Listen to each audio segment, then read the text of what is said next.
When you think of holiday flowers, you probably think of poinsettias, right? But Everybody Gardens editor Doug Oster is here to show us that holiday plants that go beyond the traditional poinsettia. First of all, this is a lot, and even up close and personal, it's really a lot. But I applaud you for being so brave. I pumped gas in it this morning. Oh. I'm going to go to all my appointments today wearing this outfit, and it's going to be fun.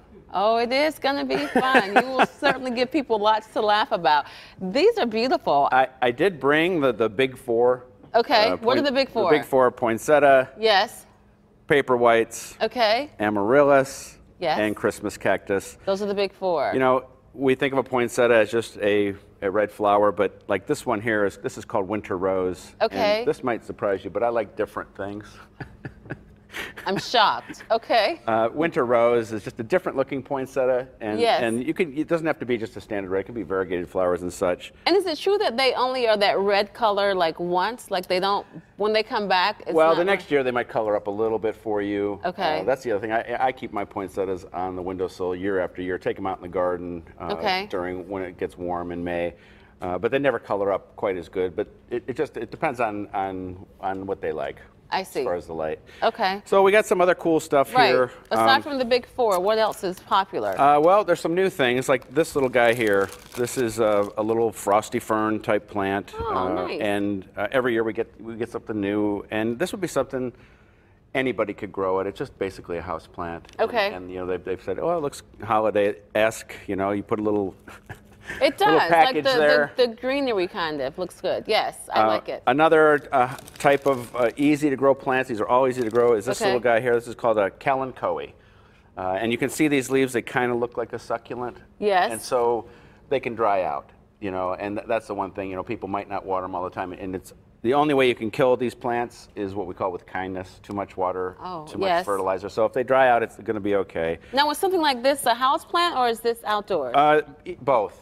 Okay. You could keep it as a house plant all year, or you could put it out for the summer, bring it back in if you wanted to. This is a prayer plant. Yes, I've heard of those. Another house plant. It's got colors like, you know, festive holiday colors.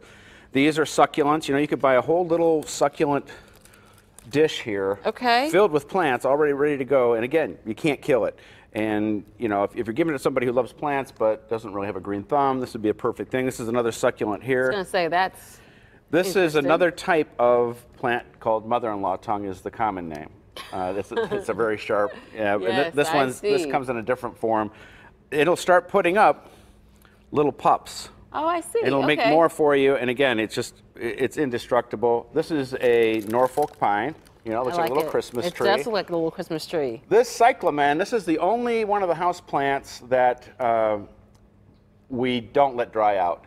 This must remain moist, and it will keep putting flowers on year after year after year for, you know, a long period of time. I gave one of these away last year here, and it blooms over and over again. Really? Yeah. A really beautiful plant, and it comes in the Christmas colors if you want it. Beautiful. And here we have... This is one of the most intriguing because this is actually a plant that's best known for growing outdoors. And it's just I would think it was outdoors, in the last couple seasons, it's become a holiday plant for some reason. Okay. It's called a hellebore. And out in the wild, this would be blooming right now in our gardens, even though it's this cold. And so this is one that somebody like me, Mr. Gardener, would buy and try and figure out a way to get it in the ground if it was, you know, with this kind of weather, get it established, and it'll come back for you year after year. Okay. The last two plants here are ones that you can, this is beautiful. You can give a wreath. Yes, but this is one where, again, at the end of the season, when we get to April or so, this can go in the ground, and this ivy will just keep going for you, and then smell that one right. Okay, purple.